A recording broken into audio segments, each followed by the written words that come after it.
Thank you, Albert. This year, our faculty voted to select Dr. Anthony Zaragoza as our graduation speaker. He has been with Evergreen since 2004, working at the Olympia campus for 9 years and 6 years at the Evergreen Tacoma campus. I love you people, I love you. Dr. Zaragoza completed a PhD at Washington State University in American Studies and has been teaching and learning political economy, popular education, and cultural studies at Evergreen since. He worked as the Gateway's faculty member from 2005 to 2010, was Evergreen's exchange faculty in Kobe, Japan in 2012, had a research sabbatical in Milan, Italy, 2013, and received 2 faculty research grants in 2017 and 18 for his project Neoliberalism in the Neighborhood, which examines economic and political social changes in local communities over the last 40 years. Please join me in welcoming Dr. Anthony Zaragoza.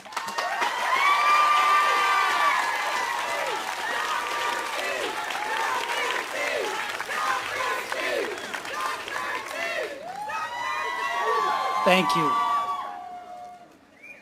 You're almost there, graduates. Hang in there with me. I want to begin by remembering that we are on Coast Salish land. Thank you to the Medicine Creek Treaty Tribes and all indigenous communities upon whose lands most of us are visitors. I also honor our elders, family members, ancestors, and alums. Families, thank you for sharing yours with us and for allowing them to become part of ours. I want to shout out to all the Sankofas. Sankofas, are you with me? For those of you who don't know, our Tacoma mascot is not the gooey duck, as in Olympia. At Tacoma, ours is the Sankofa bird. The Sankofa is a West African Adinkra Asante symbol. It's a bird that walks forward into the future while looking backward at the past and protecting and carrying a precious egg representing the next generation. Past, present, and future combined and interdependent, an appropriate symbol for my themes of empathy, humanity, and memory. But first, congratulations, graduates. You made it. You ducked and dodged, navigated and negotiated many battles en route to your degree. You navigated financial battles, grave illnesses, deaths of loved ones, work schedules at multiple jobs, battles with self-doubt in the face of ginormous essays. Some battled unsupportive partners. Some went toe-to-toe with white nationalists. Some fought to get here, feeling alone and maneuvering in a system that was not built for them. But you made it. You are the true superheroes, not that Hollywood stuff. How many of you are the first in your family to graduate from college? I was the first in my family. Born and raised in Northwest Indiana, the son, grandson, and great-grandson of steelworkers who had immigrated from Mexico and Ireland to work in the mills. As our economy in Gary, Hammond, and East Chicago wilted and factories and jobs moved or were automated, the entire region collapsed into a cannibalizing scramble of gangs, drugs, casinos, and prisons. This economic transformation has been at the heart of my life work. As first gen, one of my goals has been to get other poor and working class peoples, especially poor and working class peoples of color, through to their degree. And here we are, at that finish line. The more of us that make it, the easier it will be for the next generation to expand access to education and take down other barriers to success. I know just about every single student on our Tacoma campus by name and have been in conversations with most of them. We're like that. We're community, we're family, we're tight. We recognize that in order to get people through, we have to build relationships. But I don't know folks here. So to prepare for this talk, I've had conversations with some graduating students. I want to thank them for inspiring much of this. Thank you to Alex, Amina, Amora, Annie, Belinda, Chad, Dominica, Dylan, JJ, Jason, Julian, Justin, Kyle, Lee, Lisi, Logan, Mariah, Nick, Tasha, Trey, and Zoe. Just like it takes a village to get a degree, it takes a village to write a speech. And faculty learn as much from students as students do from us, sometimes more.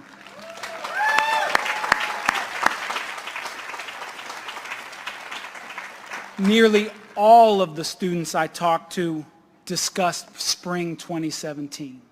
Uh-oh, elephant in the room. Don't worry, I won't rehash all that. Most were sophomores then. They told me about how they were traumatized by what happened. They told me about how they were traumatized by what happened, how they felt Evergreen didn't have their back and didn't fully acknowledge that trauma. I know many people worked hard in the wake of those events, faculty and staff, especially the TRIO programs, First Peoples Multicultural, Trans, and Queer Support Services, and the Longhouse. But no matter what, these students remember there was not enough support and still feel it. And we need to acknowledge that. How many students, faculty, and staff would have been at this graduation if we had had their backs better?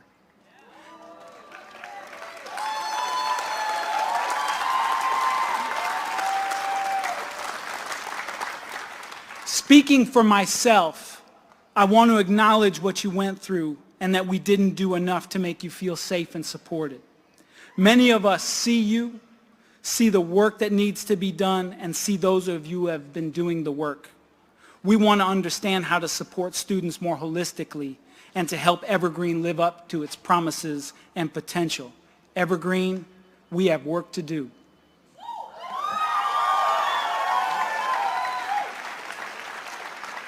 Often these speeches are about giving advice, but who am I to tell you how to live your life?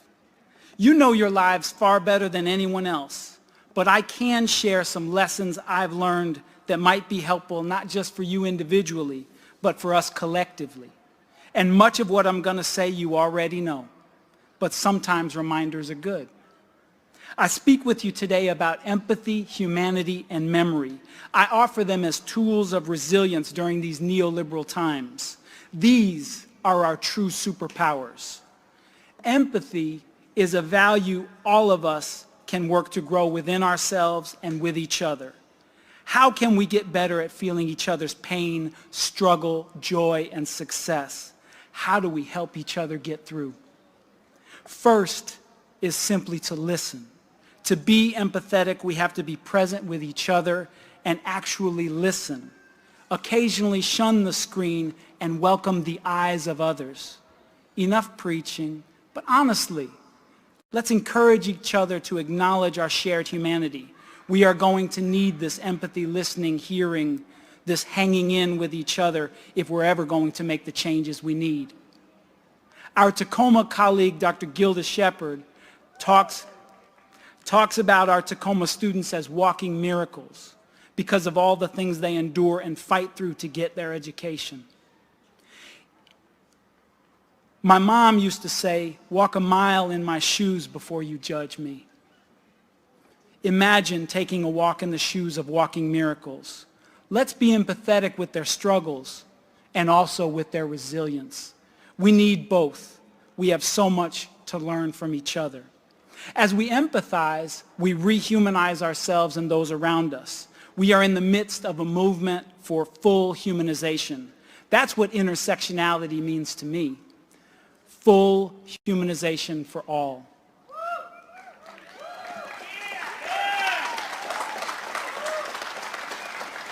Part of rehumanizing ourselves has been this practice of mindfulness. You see it everywhere, and it's so necessary now. We can develop our mindfulness skills as individuals as we cope with life on our planet, but we've got to think bigger. Our mindfulness can't just be inside ourselves, but must be outside so that we develop a social mindfulness of each other's humanity, a racial mindfulness of how we all got here and how our different peoples have been treated, a gender mindfulness, not only about the ways in which women have been taken for granted and taken advantage of, but also the fact that gender is far more complicated than a binary. I'm suggesting a mindfulness and respect for all our differences, as well as an ecological mindfulness that helps us recognize that we must take care of our planet. Now I have to speak real for a sec. The key cold piece is that those who benefit the most from the current setup do not want us to work together, and they do not want us to question or even know about how much wealth they actually have. This is where empathy and humanizing each other can play an important role. We can recognize how much we, as the 99%, have in common, how much we struggle through, while those billionaires have far more than they need or could ever use. At the same time, more non-black folks would support Black Lives Matter and reparations if they had a better historical sense of how slavery dehumanized peoples of African descent.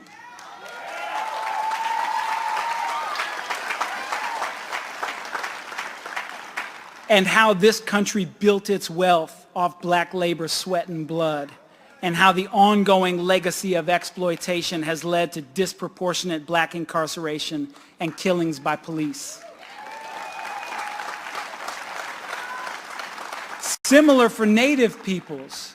If we taught and learned more about how these lands came into the possession of Europeans and the blood that the soil holds in this country, we'd be more likely to honor the treaties, stop the pipelines, and give land back.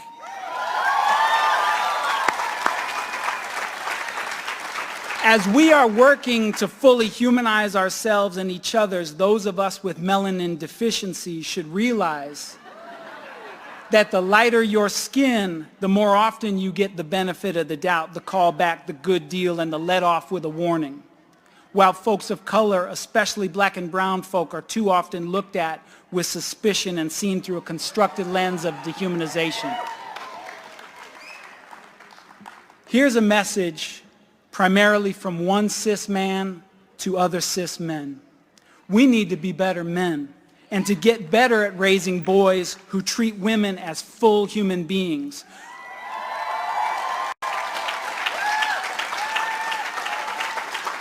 Who fight for women to be fully paid, not harassed, bullied, or sexually assaulted.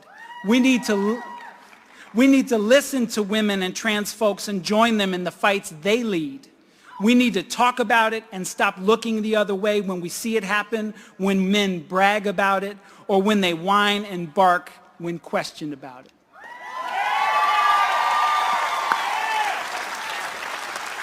Most of you students came to Evergreen for more than just a degree.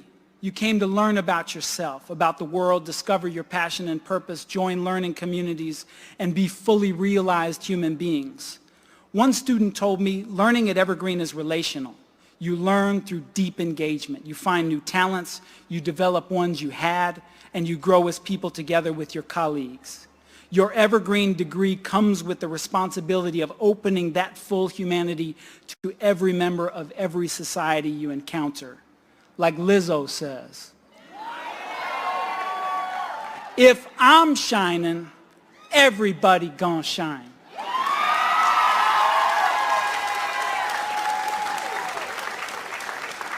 Now memory. As poet Lee Young Lee writes, it all depends on the course of our memory. In other words, the past that we make out of the past lead us to understanding of the present and set the stage for how we theorize our capacities, chart our next moves, and build our future. Like the Sankofa, the bird remembering and honoring the past as it moves forward into the future, protecting the next generation. Can our memory hold the sweep of genocidal atrocities that happen coast to coast?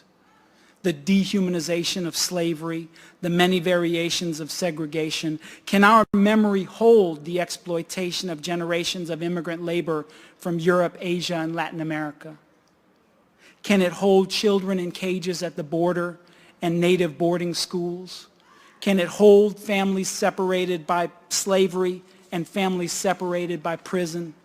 Hold drone bombings, wedding parties, the destruction of whole countries, and the thousands killed on the job each year? At the same time, can our memory hold the way folks like us, and even many of us here, went on strike, marched for justice, ran campaigns, raised consciousness, sat in, boycotted, gave mutual aid, occupied Wall Street, protected water, sued corporations, investigated corruption, kept vigils, lit candles, spoke up, lived their authentic lives despite gawks and threats?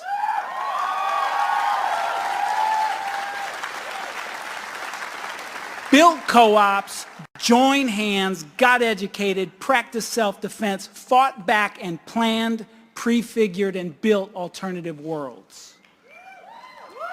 It all depends on the course of your memory. Historical amnesia only keeps things as they are. Run the Jewels says, our weapon is our memory. Our memory must hold the evils that have been done, or we will repeat them.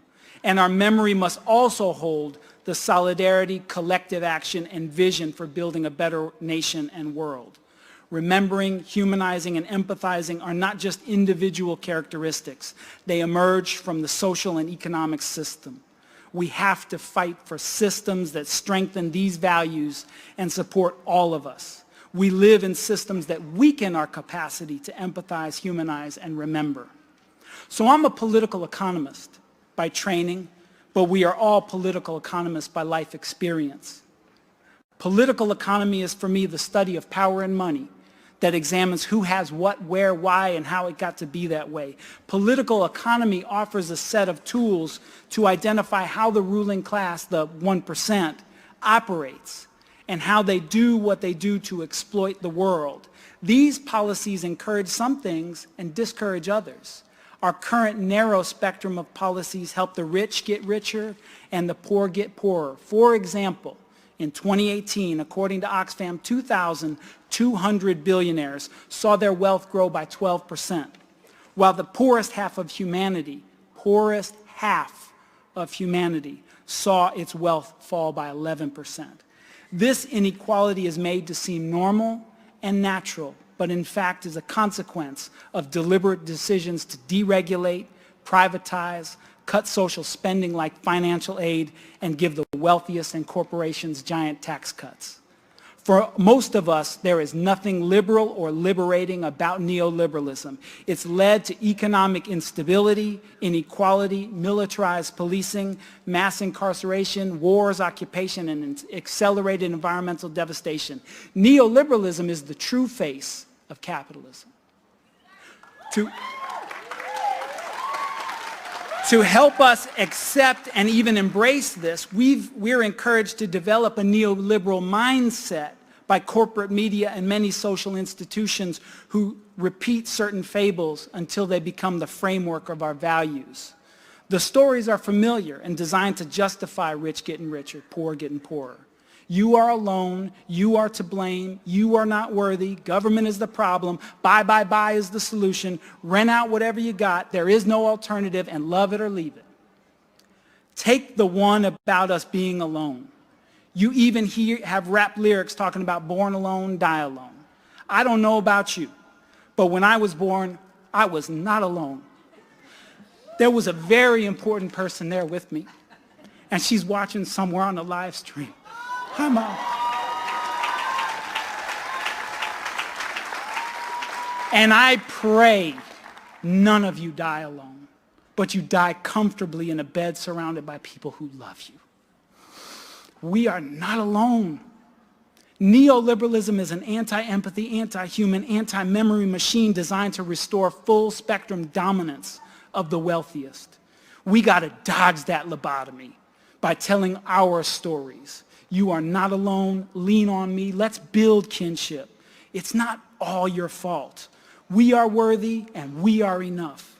The public sector should be for people and planet before profits. Share, trade, reuse. It doesn't have to be this way. Love is an action. Act. These are our values and of collective resilience and liberation. I congratulate each and every one of you and thank all who supported you on your journey. You graduates are the reasons we are here today. Future doctors, lawyers, filmmakers, writers, rhymers, educators, office holders, organizers, revolutionaries. We're told that superheroes are our liberators. But who are the superheroes we need now? Some of you have seen these superhero movies, right? We're surrounded by them. But I suggest that these movies about infinity wars and end games are infinite dead ends. They're entertaining. There's action, romance, mystery, gadgets, twists, turns, jokes. I get that. Many of them are basically kind of soap operas for dudes, really. I love a bunch of them, especially Black Panther. Don't get me wrong. But I gotta say, in addition to the cinematic sublime and the magic of the movies, it's bait. They conjure a world of super beings who save us while we're baited into passivity and encouraged to wait for someone to come to our rescue. Don't take the wait bait. You are the superheroes we need. At the top of your Evergreen degree, it should read, "We're the ones we've been waiting for." You can't solve every problem, but you could choose one and work with others and link those efforts with more folks and build movements. Let's end our infatuation with superheroes and saviors. We need us. We need collective action and social solutions that value everyone. We need institutions like Evergreen that allow, encourage, and reward critical thinking, teamwork, and creativity to help develop collective liberators, problem solvers, and change makers. In other words, superheroes. So superheroes, remember, we can do better. Neoliberalism, white supremacy, patriarchy are the problems. Empathy, humanization, and memory are part of the solution. If you take nothing else away from this talk, please remember it does not have to be this way. These are powerful words. Take a deep breath, mindfully hear them in your mind and heart, but don't stop there. After saying it does not have to be this way, finish this sentence. It could be like, it doesn't have to be this way. It can be like, and as alums of Evergreen, I can't wait to see how you fill in that blank with the next chapter of your lives. With the superpowers of love, empathy, and memory, together we can build the world that it can be like, that we want to see. Join us in helping to build that world before it's too late. As they say around here, dig deep, but don't dig deep like an ostrich. Do it like Sankofa's superheroes. Thank you.